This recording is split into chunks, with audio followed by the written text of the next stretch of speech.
네, 안녕하세요. 되게 오랜만에 영상을 찍게 되는 것 같습니다. 여러분이 만났었던 그 문제예요. 그 문제를 다시 한번 설명을 좀 하고자 합니다. 구체적으로 이런 문제는 이렇게 좀 변형을 하고자 합니다. 라거나 또는 이 문제 요런 점을 좀 주의 깊게 봐주면 좋겠어요. 라는 이야기는 각 분반별로 수업 시간에 진행을 하도록 할게요. 그래서 수업 시간에 요 내용 설명할 때 좀 잘 들어주셨으면 좋겠습니다. 문항에는 다 이제 풀어놨고요. 보면서 좀 구체적으로 살펴봐야 될 내용들 체크 좀 할게요. 1번 문제였어요. 1번 문제는 제가 너희 벡터 좀 그릴 줄 아니? 라는 거를 체크하고 싶어서 냈던 문제였습니다. 그러면서 좀 보자면요. 일단 평면에 있는 세 벡터 크기가 같은지를 파악을 하시는 게 먼저일 것 같아요. 삼각형 안에 세타 60도라는 거 체크해 주시고, 이제 여기 있는 요 벡터들은 더하기 빼기 할 때 제발 저 방향들 좀 잘 봐주셨으면 좋겠어요. 1번 문제는 큰 어려움 없이 풀 수 있을 거라고 생각합니다. 2번 문제 볼게요. 2번 문제도 벡터가 굉장히 많아요. F1, 2, 3, 4. 여기서도 너희 벡터 좀 더 할 줄 아니? 벡터 더하기 빼기 할 줄 아니? 왜냐면 이게 기본이고 쉬워 보이는데 나중 가면 헷갈려요. 그래서 잘 그리고 더 할 줄 아니?를 물어봤던 문제였습니다. 그래서 위로 기억, 니은, 디귿 보시면 이제 각 벡터의 y 성분 크기 물어봤고요. 제가 이 문제를 풀 때는 여기다가는 파란색 성분으로 써놨어요. 다시 한번 그렸습니다. 파란색은 y 성분, 빨간색은 x 성분으로 그렸어요. 그래서 봐주시면 될 것 같고, F2와 F4를 더했더니 크기가 0이야 라고 했는데, 실제로 더해보시면 F2, F4 더하면 이렇게 되겠죠. 왔다가 가요. 그래서 실제로 그려질 벡터는 이 벡터가 될 겁니다. 그래서 성분이 남아있는 걸 보실 수 있어요. 1, 2, 3, 4 더하기 빼기 이리저리 섞어서 잘 해주시면 되는데, 여기도 써져 있다시피 그려보면 나와요. 여기서는 제가 막 구체적으로 뭔가를 설명한다 하는 것보다는 여러분이 한 번씩 화살표를 저 문종이 위에 그려보면 좋겠어요. 설마 고3식이나 돼서 선생님 이 벡터 그릴 때 꼭 하나를 고정해놓고 뭐 그리기 시작해야 되나요? 라는 질문들을 안 할 거라고 믿어요. 벡터는 어디다가 어떻게 떼어가서 그려도 상관이 없어요. 저 각 크기만, x, y축의 크기만 같다면 상관이 없습니다. 3번 문제 볼게요. 3번 문제 맞으라고 냈던 문제 같은데 잘 맞았을 거라고 믿어요. 아마 수업 중에 다뤘던 문제 저는 요 5뉴턴 그리고 5루트 3뉴턴 뭐 이런 친구들만 있었을 거고 각도 주어졌을 거예요. 60도 뭐야 60도 30도 주어졌고 잘 피타고라스 우리 늘 익숙했던 90도라는 걸 이용해서 피타고라스 활용을 하시는 그 문제였습니다. 근데 여기서는 그려놓고 봤더니 여기 각도 60도 여기 막곡지각이라고 부르나요? 60도 근데 크기는 똑같네? 그러면 0이 될 거야 로 접근해 주시면 됩니다. 그 다음 문제에서 실수들을 조금씩 하셨던 걸로 기억을 해요. 저도 이제 헷갈려 문제를 만들면서도 몇 번을 맞고 했던 문제였습니다. 자, 문제의 상황은 일단은 키워드 먼저 좀 정리를 해놨어요. 제가 놓치면 안 될 부분들. 정지에 있어요 라는 멘트. 정지에 있다라고 하면 작용하는 알짜임이 0이야. 근데 뭐 익숙해졌겠지라고 생각을 하지만 아직도 헷갈려하는 친구들이 있어서 다시 한번 체크했고요. 그리고 물체 A와 B의 질량이 같아요. 질량이 같기 때문에 MA, MB는 M이야 라고 설정을 해두었습니다. 그러고 나서 그 밑에 그림에 알록달록하게도 많이도 써놨죠. 자, A한테 작용하고 있는 힘, B한테 작용하고 있는 힘, C한테 작용하고 있는 힘들을 표현을 했는데 A랑 C는 유독 좀 많이 힘이 3개나 있어요. 라고 생각하실 수도 있는데 실제로 물체의 움직임에 관여하는 힘은 빨간색과 녹색 또는 빨간색과 파란색 힘입니다.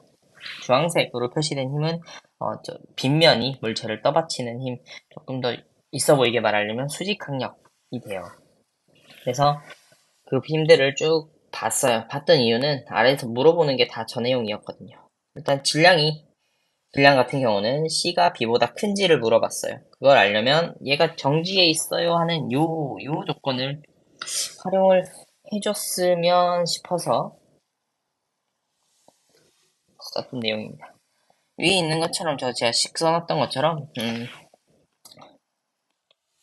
A한테 적용하고 있는 A를 아래쪽으로 끌어내리려는 힘, B를 그리고 C를 아래쪽으로 끌어내리려는 힘들이 같은 방향으로 작용하고 있는 친구들 모으고 반대 방향으로 작용하고 있는 친구들 잘 모아서 크기만 비교하면 같아요 라는 내용을 써주시면 기억은 찾을 수 있을 거예요. 이 식에서처럼. 그래서 C라는 물체의 질량은 A와 B의 질량의 0.7배 정도 될 것 같아요. 루트 3 마이너스 1배니까. 그래서 틀렸고요. 더 작습니다. 니은 빗면이 A에 적용하는 힘의 크기가 빗면이 C에 적용하는 힘의 크기보다 작아요 라고 되어 있는데 A에 적용하고 있는 힘의 크기 TP고요. 빗면이 C에 적용하고 있는 힘 TQ예요. 말을 여기 A 물체, C 물체에 써놨지만 실제로 제가 그림에 그려놨던 것처럼 TP라고 하는 친구는 A한테도 작용하고 있지만 B라는 물체에도 작용 중. 그리고 아이고, 제가 디귿을 읽고 있었네요. 네. 실 P가 A를 당기는 힘, TP는요, A에도 B에도 동시에 작용 중, 그리고 실 Q가 물체 B를 당기는 힘의 크기, B에 작용 중. 그래서 이 B 물체에 집중할 수 있니? 그것을 물어봤던 게 디귿 보기였습니다. 디귿 보기 보시면 B는 분명히 정지에 있기 때문에 빨간색 힘, 중력에 의해서 생기는 힘과 실 Q에 의해서 생기는 힘의 합은 실 P에 의해서 생기는 힘, 장력의 합과 같아져야 되는 요 식이 나와요. 그래서 당연히 TP가 큼을 알 수 있습니다. 그리고 니은, 빗면 A 요 얘기를 한 거예요. 빗면 A에 작용하는 힘, 빗면이 C에 작용하는 힘. 우리 다 구했잖아요. 질량 다 구했죠. 자, 대략적으로 약분만 좀 해보자면 2분의 1 날아가고요. mg 날릴 거예요. 그러면 왼쪽 A에 작용하고 있는 힘의 크기를 1이라고 생각을 한다면 오른쪽 C에 작용하고 있는 수직항력의 크기는 3 마이너스 루트 3 정도가 돼요. 그래서 1. 얼마 얼마 정도가 됩니다. 그래서 C에 작용하고 있는 힘의 크기가 더 커요. 하는 걸 알 수 있어요. 다음 문제로 넘어가 볼게요. 자, 5번 돌림힘에 대한 이야기입니다. 돌림힘 많이도 보셨죠? 돌림힘 보실 때는 힘이 작용하는 지점 그리고 회전축에서 그 힘이 작용하는 곳까지의 거리 잘 봐주셔야 돼요. 제가 알록달록하게 해놔서 좀 헷갈리면 그래도 요렇게 한 세트가 되는 친구들끼리 같은 색으로 묶어보자면 이렇게 되겠죠. 그렇지만 R4, F4, 다시 말해서 F4라고 하는 힘에 의해서 생기는 돌림힘의 크기는 제로가 돼요. 왜냐면 각도가 같거든요. 같은 방향이 R4와 F4가. 그래서 틀렸고요. 여러분이 요거는 손으로 한 번만 방향 찾을 때는 손으로 한 번만 해보셨으면 좋겠어요. 그리고 디귿 R2가 크니 F2가 크니 F3가 크니를 물어봤던 문제였는데요. F4에 의한 돌림힘의 크기는 제로이기 때문에 방향을 니은에서 잘 찾아두시고 식을 쓴다면 이렇게 될 거예요. 이렇게 되어 있는 식에서 이제 생각을 좀 해야 돼요. 만약에 디귿에서 준 것처럼 F3가 더 커진다면 어떻게 되는 거지? F3가 커져요. F3가 최고 커요. 가장 큰 친구예요. 라고 한다면 F2가 더 F3보다 작아? 뭘 보라는 거야? 라고 할 수도 있겠지만 일단 R1이 가장 작아요. R2가 그 다음 작아요. R3가 가장 커요. 대중소로 쓸까요? 이렇게 돼요. 근데 F2와 R2를 곱한 값의 크기가 나머지 두 값을 더한 것보다 더한 것과 크기가 같아야 되니까 F2가 아무리 봐도 상식적으로 제일 커야 될 것 같은데 F3가 제일 크다라고 하는 디귿 보기는 틀린 게 되는 게 맞겠죠. 자, 요 문제 아마 식으면 끝나는 그 문제였어요. 6번. 시간 좀 올려볼까요? 밑에 안 보이네요.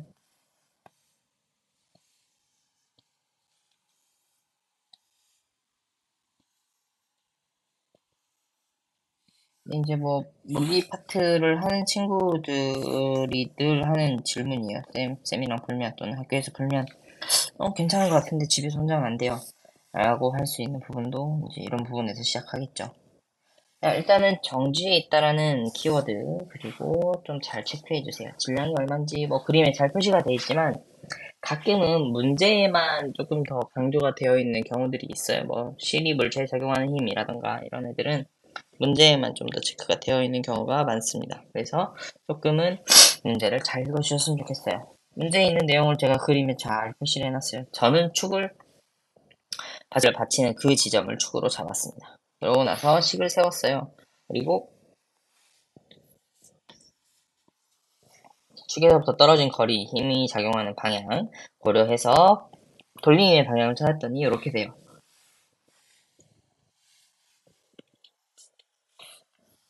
그래서 면을 뚫고 나오는 방향의 돌림 힘을 가진 친구들을 왼쪽에 그리고 면을 뚫고 들어가는 방향의 돌림 힘을 가진 친구를 오른쪽에 모았어요.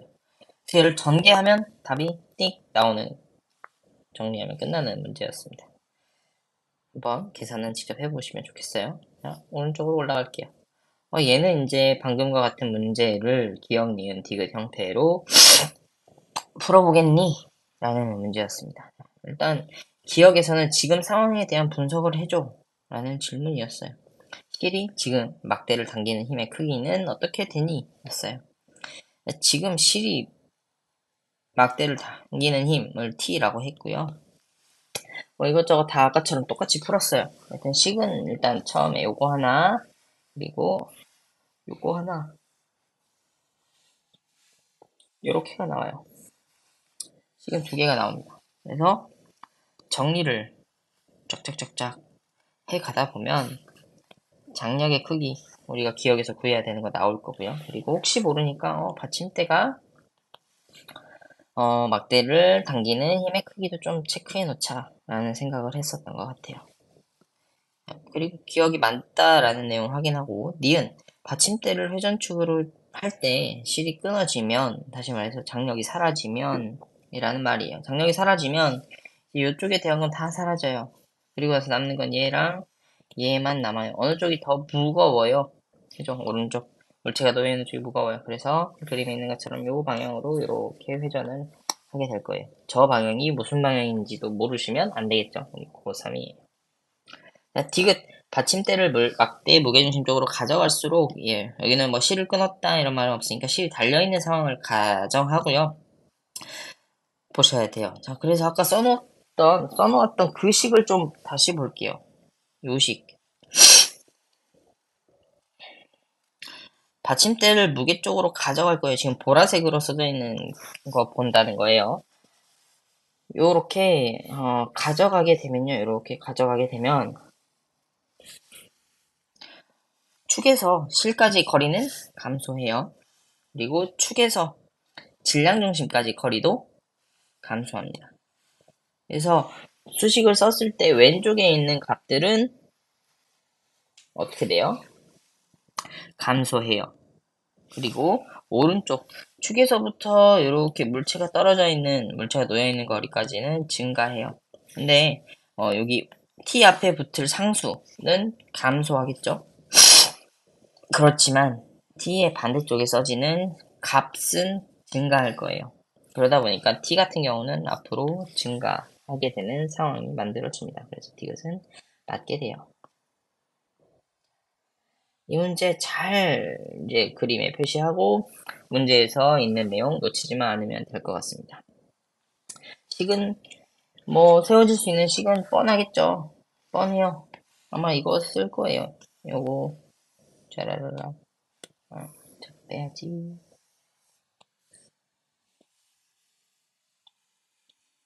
식은 뭐 뻔하죠. 이거랑 저거 쓸 거예요. 쌤, 이거랑 저거가 무슨 말이죠? 네, 그거랑 그거요. 얘는 힘을 다 더했더니 0이야. 얘는 물림 힘을 다 더했더니 0이야. 라는 평형의 조건 두 가지씩입니다. 단 여러분이 놓쳐서는 안 될 건 물체에서 얘가 써져 있어요. 이런 거는 물체에 표현을 할 수가 없거든요. 그림 안에다. 그래서 글러주는 경우가 많습니다. 이런 부분들이 있는지 문제를 잘 보면서 체크해 주시면 돼요. 그리고 얘는 계산이 중간에 여기다 대입하는 게 맞아? 저기다 넣어야 되나? 하는 그 고민이 생기는 지점들이 좀 있을 테지만 그래도 금방 하실 거예요. 더하기 빼기만 잘 하시면 됩니다. 넘어가 볼게요. 자, 이제 여기서부터는 운동 분석을 조금 물어봤어요. 운동 분석을. 여기서 여러분이 실수를 많이 했던 게, 니은. 많이들 실수하셨어요. 자, 일단 위에서부터 천천히 볼게요. 자, X축, Y축을 쪼개놨어요. 이런 경우에는 잘 나눠서 풀어주시면 좋겠어요. 우리가 늘 물리1에서부터 열심히 이야기했었던 요 F는 MA라는 식을 X축, Y축에 따로 좀 써주셔야 됩니다. X축에 대해서 식을 쭉 썼더니 어쩌고저쩌고, Y축에 대해서 쭉 썼더니 어쩌고저쩌고가 나와요. 주의사항 방향 체크 잘 해주세요. 여러분이 너무나 당연스럽게 수학 시간 또는 물리 시간에 쓰는 그 아이들은 벡터예요. 벡터다 보니까 크기도 중요하지만 여러분이 일반적으로는 크기에서 익숙해져 있어요. 하지만 방향까지 좀 잘 고려해 줘야 됩니다. 물체는 애초에 Y축 방향으로 운동 중이었는데요. 힘을 계속 아래로 받아요. 그럼 언젠가는 터닝해서 Y축 방향만 놓고 본다면 터닝해서 다시 아래로 내려올 거예요. 그렇게 놓고 본다면 자, 기억, 가속도의 크기를 물어봤어요. 크기는 이렇게 구해요라는 걸 입이 닳도록 얘기를 했지만 여기서 지금 크기가 얼마다라고 얘기는 안 했죠. 얼마다까지 갔으면 계산을 하는 문제가 돼서 좀 더 귀찮아 복잡해가 됐을 텐데 여기선 그걸 요구하지 않았어요. 그래서 변하지 않구나 만 체크해 주시면 됩니다. 그래서 니은 운동 방향은 항상 일정하다가 되는데요. 여기서 파란 글씨도 써놨어요. X축 방향으로만 놓고 본다면 X축 방향으로 쭉 갈 거예요. 쭉 갑니다. 그리고 Y축 방향으로는요. Y로 이렇게 갔다 내려올 거예요. 요 운동이 합쳐져야 돼요. 두 개가. 두 개가 합쳐지면 어떻게 운동을 하게 되는 케이스가 되냐면 슈 여러분이 열심히 봤던 그 포물선 운동이 돼요. 포물선. 근데 포물선 운동을 놓고 여러분이 얘기할 때 운동 방향이 항상 일정해라는 얘기는 안 합니다. 그걸 수식으로 써줘 라고 하는 내용을 디귿에서 좀 더 깊이 있게 물어봤어요. 디귿을 푸는 방법은 두 가지예요. 속력을 이렇게 시간에 의해서 변하는 양을 체크를 해 두시고요. 이거 벡터잖아요. 벡터 V는 Vx, Vy 이렇게 쓸 수 있고 자, A 가속도도 우리 아까 구했었어요. 두 개를 동시에 활용하는 건 내적 쓰시면 되고요. 하나만 쓰겠다 그러면 그냥 크기 구해서 루트 안에 있는 값이 최소가 되는 2차 방정식 완전 제곱 형태로 풀어주시면 됩니다. 이어서 10번 문제 보도록 하겠습니다. 10번 문제도 앞에서 봤던 그 문제와 비슷하게 해석해 주시면 좋겠는데요. 이 문제는 그래프가 주어졌어요. 그래프 해석하실 때는 늘 강조하고 있었지만 그래프의 Y축에 있는 값 그리고 X축에 있는 값이 도대체 무엇인지를 좀 살펴보시고 해석을 시작하셨으면 좋겠습니다. 꼼꼼히 좀 문제를 읽어달라는 의미예요. 왜 그러냐면 앞에서 문제를 쭉 읽다가 힘이구나. 힘에 대한 문제야. 아까 9번 문제랑 똑같겠네. 라는 생각을 하고 자연스럽게 이렇게 해석한 친구들이 많더라고요. 얘도 FY야. 힘 아니죠, 근데. 속력 주어졌어요. 그래서 여러분이 확인해야 될 건 X축으로는 힘, 시간에 따른 힘의 크기가 주어졌구나. 그리고 Y축으로는 속력이 일정한 등속 운동이구나를 보셔야 돼요. 그래서 일반적으로라면 힘이 계속 크기가 일정하게, 방향도 일정하게 주어졌겠지만 여기서는 그렇지 않아요. 무슨 말이냐면 2초를 기준으로 이 초를 기준으로 힘이 작용하는 방향이 바뀌었어요. 방향이 바뀌었다라는 사실을 어떻게 아냐면, 그죠? 어떻게 아냐면, 부호가 바뀌었잖아요. 그걸 가지고 해석을 해주시면 됩니다.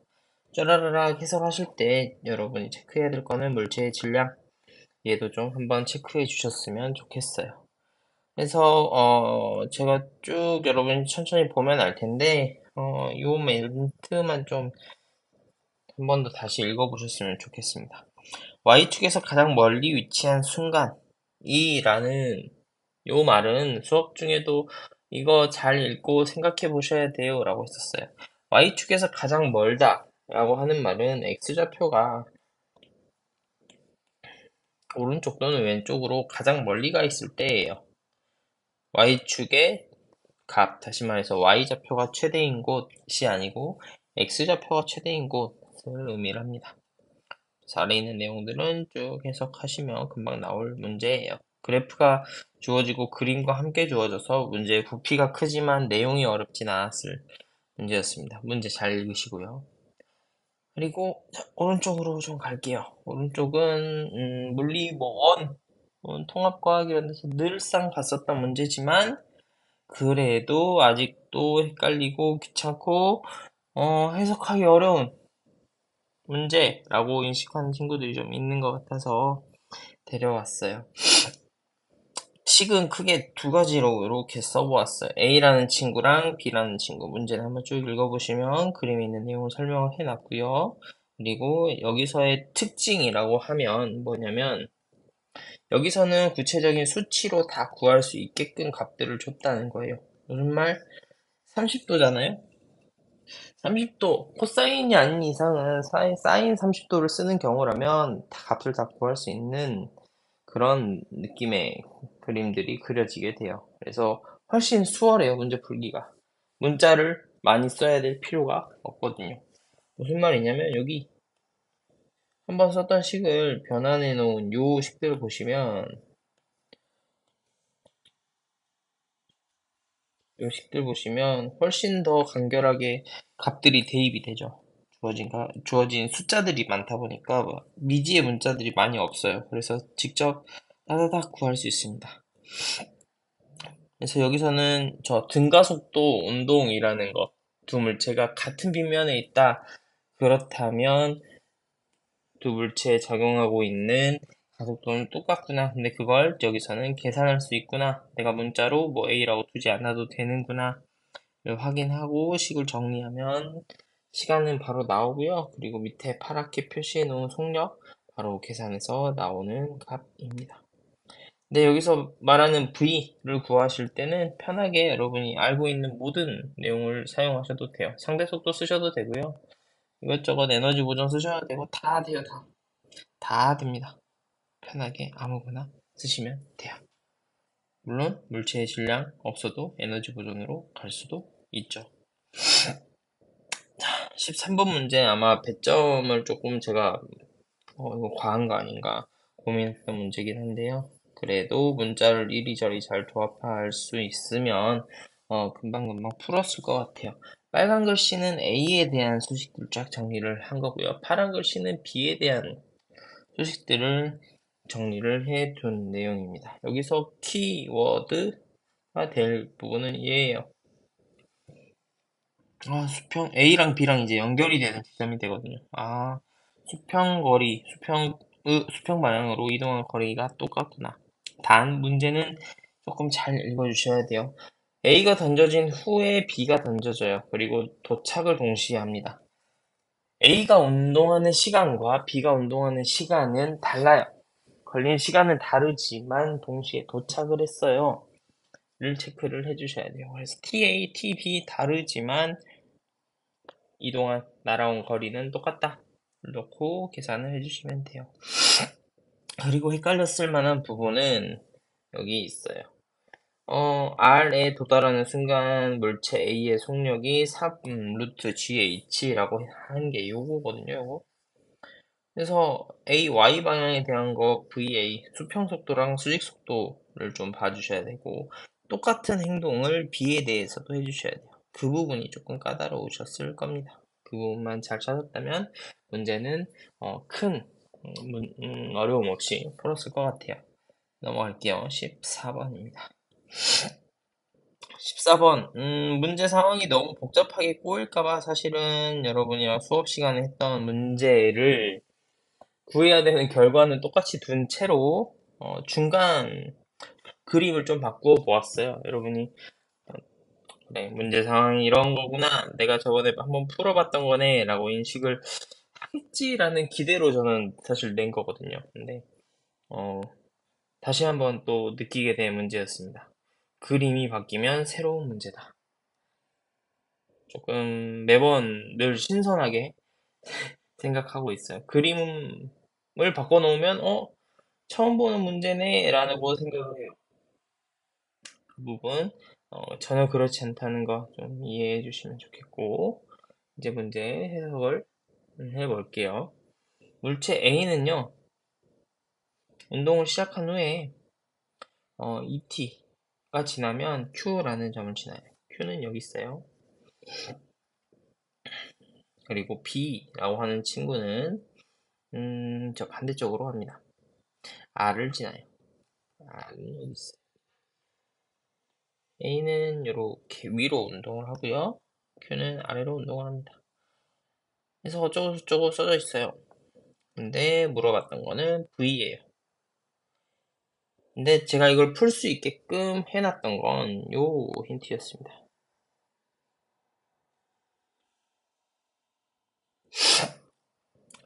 반대 방향을 향해 같은 속력 V로 운동해요를 일부러 썼어요. 여기다가 뭐 물체가 반으로 쪼개졌어요 라는 표현을 쓰는 게 맞나 하는 생각이 좀 들어서 그냥 두 개의 물체가 동시에 양쪽으로 출발했다라고 이야기를 썼습니다. 그래서 A 같은 경우는 X방향과 Y방향에 대한 내용을 등가속도, 등속 두 개로 나눠서 이렇게 써봤고요. B 같은 경우도 똑같이 썼어요. 근데 똑같이 썼는데 구해지는 값들을 체크하면서 보면 이제 답은 금방 나오는 형태였습니다. 처음에 문제를 접하고 나서 잘 모르겠다 싶으면 이것저것 다 써두셔도 돼요. 왜냐하면 모의고사처럼 시간이 부족하게 빡빡한 그 정도는 아니기 때문에 우리 50분 동안 보잖아요. 20문제를. 그래서 조금은 여유 있게 긴장하지 말고 생각하시면 되는 문제일 거라고 생각이 됩니다. 그리고 모의고사처럼 전범위 어디서 얼마나 어떤 걸 다룰까가 늘 좀 고민이 되는 시험이라기보다는 정해진 범위 안에서 나오는 내신 시험은 좀 그런 부분은 어, 마음이 조금은 가벼워지는 부분 아닐까 싶어요. 15번 내려가 볼게요. 한번 계산식 써져 있으니까 찾아보세요. 자, 이 문제도 있는 거 그냥 그대로 그림 바꿨어요. 숫자 조금 바꾸고. 했더니 얘는 조금 더 푸는 친구들이 많았던 것 같습니다. 자, 볼게요. 이 문제 같은 경우는 수평면 위에서 물체를 쏜 게 아니라 어떤 빗면에서 쐈어요. 빗면에서 쐈고 어쩌고 저쩌고 2초가 지난 후에는 수평 방향으로 16m 갔고요. 거기서 1초가 더 지났더니 바닥에 떨어졌어요. 라는 내용이에요. 물론 이 문제를 이제 풀고 난 친구들이 저한테 많이들 물어봤죠. 선생님, 거리비가 좀 이상한데요. 그쵸. 이게 내신 시험지고 제가 직접 그림을 그리다 보니까 어쩔 수 없이 좀 맞추려고는 하는데 그림을 그려놨던 그 화면과 실제로 그림을 넣고 편집을 하다 보면 이게 너무 커지면 안 되는데 하는 부분들이 생겨서 축소하다 보면 생깁니다. 자, X방향의 속력 찾는 거 키 포인트가 될 것 같아요. 일단 한쪽 체크해야 되니까. 두 번째 Y방향 저는 요번에는 너무 공식으로만 푸는 게 아닌가 싶어서 그래프를 한번 그렸는데요. 그래프 보실 때 참고해야 될 거는 요거예요. 물체가 실제로 발사하고 나서 1초 후에 최고 지점에 도착을 해요. 근데 제가 그려놓은 그래프에서는 1초 후에 그 속력이 0이 되는 수직 방향의 속력이 0이 되는 그 포인트를 그림 그리기 쉬우려고 0에다 갖다 놨어요. 그렇지 않으면 여러분이 헷갈릴 수 있거든요. 그래서 여기가 0초야. 여기서 운동을 시작했다라고 생각을 해볼까? 그럼 기울기가 10이 돼요. 중력 가속도만큼으로 계속 10씩 늘어나요. 속도가 1초가 지나면 10이 될 거고요. 2초가 지나면 20이 될 거예요. 가장 높은 지점에서 1초가 지난 후 실제 시간은 여기 있는 2초가 되겠죠? 그리고 1초가 더 지나면 3초가 될 거예요. 그래서 1초에서 다시 말해서 실제로 물체가 가장 높은 지점에 도착하는 1초인 타이밍에서 2초가 되는 타이밍 동안에 움직인 그 수직 높이 차이는 그래프에 보이는 요 녹색 삼각형 보여주시면 되고요. 2초에서 3초, 다시 말해서 물체가 최고 지점에 있다가 2초 후부터 3초 후까지 이동하는 그 높이는, 그죠? 얼마? H1이라고 해서 보라색, 지금 그려져 있는 그래프에서 보라색 넓이를 보여주시면 됩니다. 그 내용을 쭉쭉쭉쭉 설명해 놓은 내용이 얘예요. 기억, 니은, 디귿 맞는지 물어봤어요. 그리고 요 디귿 16번 도 있는 문제를 좀 응용했던 것 같은데요. 이게 출발할 때의 수평 방향의 속력은 죽을 때까지 일정해요. 땅에 떨어질 때까지. 그래서 쭉쭉쭉쭉 썼는데요. 여기서 키워드가 키포인트가 될 만한 부분은 얘예요. 요거 Q점에 도착했을 때 수평 속력과 출발할 때 수평 속력은 같아요 입니다. 그리고 P점에 도달했을 때는 수직 방향의 속력이 없어요. 를 이용하면 쭉 나와요. 근데 아마 요 디귿 조금 헷갈렸을 수도 있어요. 왜냐면 제가 만약에 출발 지점과 P점 사이의 높이 차이가 2배가 높아진다 하면 맞을 보기였거든요. 근데 밑에 있는 요 H0라고 하는 출발 지점까지의 높이가 이미 어떻게 돼 있어요? 고정되어 있는 값에서 여기서 뭐 예를 들어 요만큼까지 이렇게 h가 증가한다고 해도 전체 높이가 2배가 되는 건 아니죠. 수평면에서 P점까지 높이가 2배가 되는 건 아닙니다. 그래서 그 부분 너희 문제 잘 읽고 있니?를 체크하려고 한번 물어봤었던 것 같아요. 그 다음은 이제 여러분이 좀 요번 기말고사 시험 범위와도 연관이 되는 등속 원운동에 대한 내용 한번 체크해 보셨으면 좋겠어요.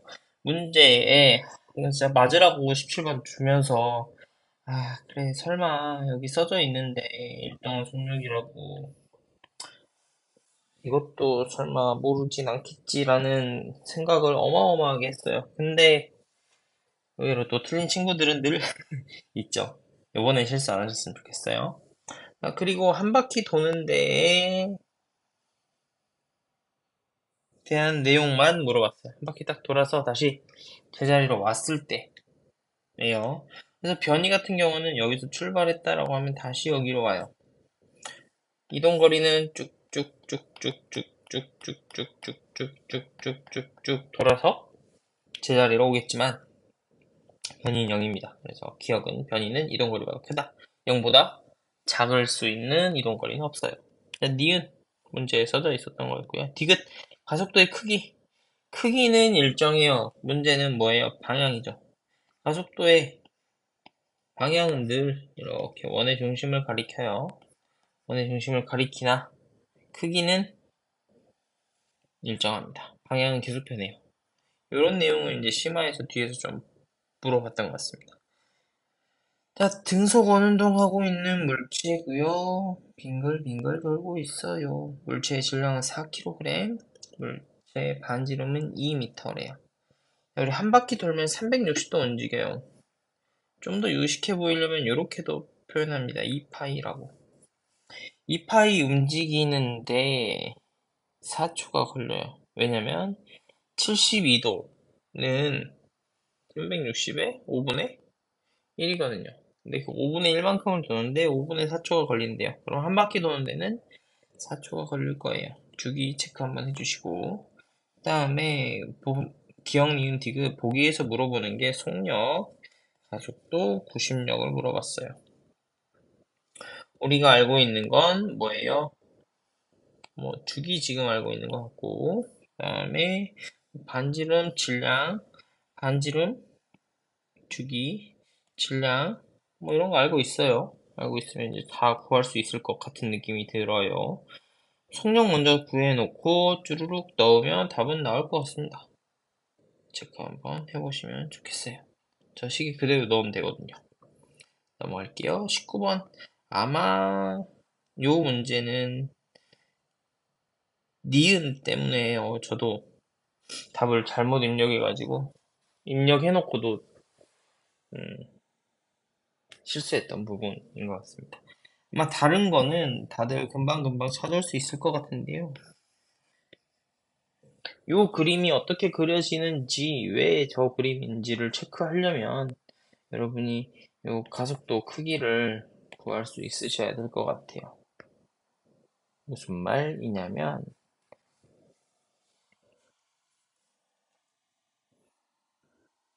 가속도 크기를 구했더니 중력보다 커요. 그런 상황이면 MA, 알짜임이 더 커지겠죠. MA가 더 큰 게 되는데, 만약에 저 그림, 지금 문제 상황에서처럼 MA가 G보다 작은 상황이 되는 거예요. 예를 들어 MG가 요만큼인데 실제로 MA가 요만큼이라면 저 막대에 의한 힘은 F죠. F 막대에 의한 힘은 이렇게 윗방향이 돼야 돼서 니은 보기가 충분히 맞냐 틀리냐가 갈릴 수 있는 그런 상황이에요. 그래서 저 크기 비교를 좀 해주셨으면 좋겠어요. 나중에 혹시라도 문제를 보게 된다면. 마지막 문제입니다. 얘는 이번에 케플러 기말 시험범위죠. 거기서도 조금은 활용이 될 수도 있기 때문에 조금 더 주의해서 보셨으면 좋겠어요. 일단은 이 물체에 작용하고 있는 구심력이 뭐예요? 알짜 힘이죠. 그리고 중력과 장력의 합력이 그 구심력이라고 하는 알짜 힘으로 나타나요. 그렇기 때문에 일단은 요 식 한번 써놓고, 요렇게 되는구나. 분해하면 성분 요렇게 돼. 라는 거 보셨으면 좋겠어요. 그리고 우리가 구해줘야 될 건 주기제곱입니다. 주기제곱. 얼마지를 보려면 주기에 대한 식, 구심력에 대한 식 이용해서 쭉 정리하시면 되는데, 여기서 정리할 때는 특이한 상황에 놓여 있어요. t 장력에 코사인 값이나 사인 값이 다 mg라고 써놨는데 저 표현이 좀 다르죠. 왜냐면 장력을 요렇게 찍고 요렇게 찢었을 때 요렇게 찢어진 이 친구는 구심력이에요. 근데 요렇게 찢어진 이 친구는 중력이랑 크기가 똑같아요. 근데 코사인 45, 사인 45 값이 똑같기 때문에 둘 다 mg라고 표현하는 게 이상하지 않은 그런 특이 케이스가 돼요. 그래서 이 내용들을 쭉 하면 답은 깔끔하게 떨어집니다. 중간고사 문제풀이는 여기까지 할 거고요. 시험 준비 잘 해주셨으면 좋겠어요. 고생하세요.